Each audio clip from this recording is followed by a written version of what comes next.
Nation we go. It's been about 2 months since the Lakers won the title in the bubble, and last night LeBron and AD went back to work, combining for 21 points in yesterday's preseason win over the Suns. Perk back here with us.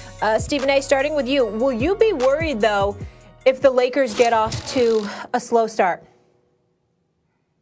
Not at all. Not even a little bit. Matter of fact, I expect them to. I wouldn't mind if they do.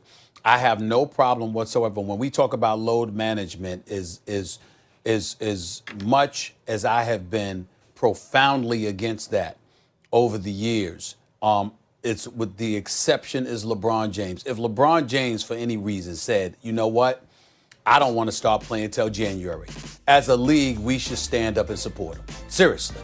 I mean, with the work that this man has put in, it doesn't bother me at all. And so I know he's not going to do that. That's why he showed up there last night. He's going to be ready for opening night, at least to some capacity. But I think that if the Lakers do start off, I'm not concerned at all, because not only are they great, they're experienced. So when you look at LeBron James, I think that this is one of the rare breeds that has graduated to the point where he doesn't even need to be questioned about anything that's taking place in the regular season.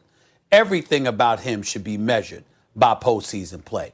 If this guy decides to take his foot off the gas, if he decides when to amp it up, whatever the case may be, you defer to his judgment. When you've been to 10 NBA Finals, when you've won 4 championships, and when we just finished experienced a global pandemic, the likes of which we hadn't seen for a century, and somehow, some way, when we consider the collapse that we witnessed with the Los Angeles Clippers because of them being devoid of leadership and what have you, although it was nice to see Kawhi Leonard and Jimmy Kimmel last night. Bottom line is that LeBron James and the Lakers didn't have that problem. And so I don't think there's anything to be worried about with the Lakers, a slow start or anything like that, because they have the greatness of Anthony Davis, who's one of the top 3 players in the world, and they have the best player in the world, who's the best leader in basketball, and that man is LeBron James. I don't think there's anything to be concerned about. I don't know what's happening today, but for the second straight segment, I don't know maybe I have a fever or something. I don't know. I'm coming down with something. I agree with Stephen A. I agree, maybe for slightly different reasons, but right on. I'm not worried about the Lakers' slow start at all. Stephen A., let's be honest. The LeBron James teams of the past have often started slow, right? Miami had a slow start at one year. Cleveland had some slow starts, because LeBron's figuring out, how do I get this group to the promised land?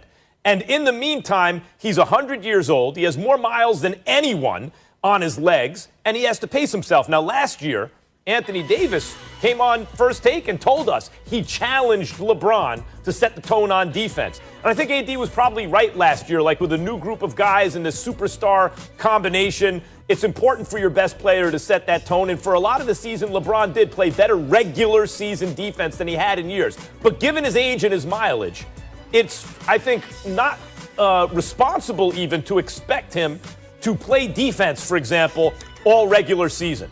And sometimes the other guys on the team, even if AD's setting that example, slack off a little bit too when their leader doesn't do it, although Montrezl Harrell plays some defense, some other guys will too. The point is, LeBron knows how to pace himself and knows his body. How do I get to be in the playoffs where when I need to put the pedal to the metal, I still got something in the tank? He's usually done that in the past. This past season, he basically kept the pedal to the metal all year. But I wouldn't even recommend that he does that again. He's signed up for multiple years. He needs to pace himself so he's ready to go when they need him most.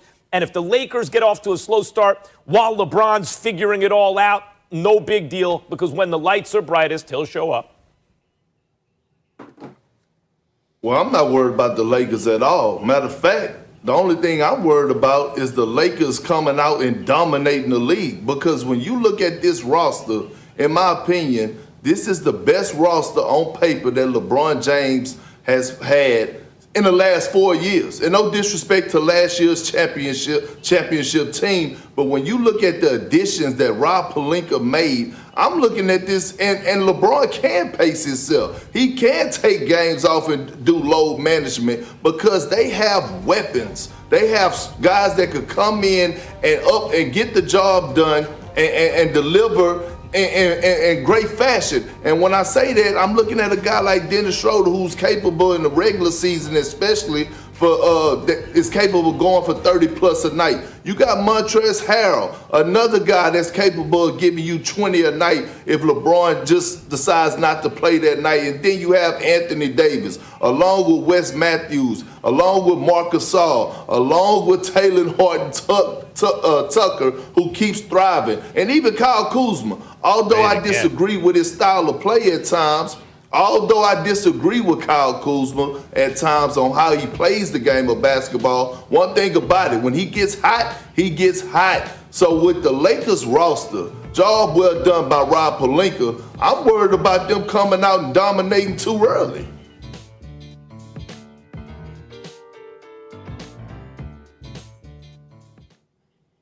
Oh, I'm sorry, Max. You did. No, right. I was going to. I'm sorry, Max. I thought you was No, going to I go. mean, but I- Yeah, like, go. listen, Jump in, I'm not Stephen worried. A. I'm not worried. I'm not worried But about Stephen this A. Max, early. Stephen A. and Max, that's how it be. Sometimes y'all get quiet when Big Perk come on here speaking the gospel. Y'all get caught up in what I be saying and loving how I'm delivering this good gospel. And sometimes you just got to fall back and listen. Yeah, that's what it is. First of all, you know better. First of all, you know better. Secondly, respect your elders.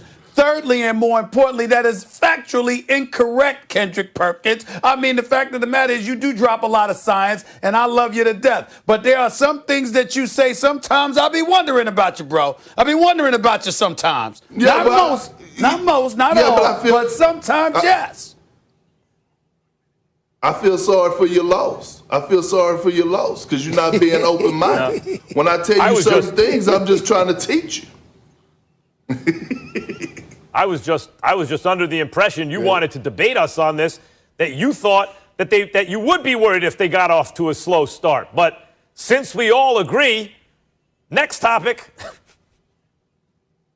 All right, Perk, leave it, folks, at a loss for words. Don't worry, I got plenty more topics to come your way. Still to come, guys. It doesn't look like the Heat are getting their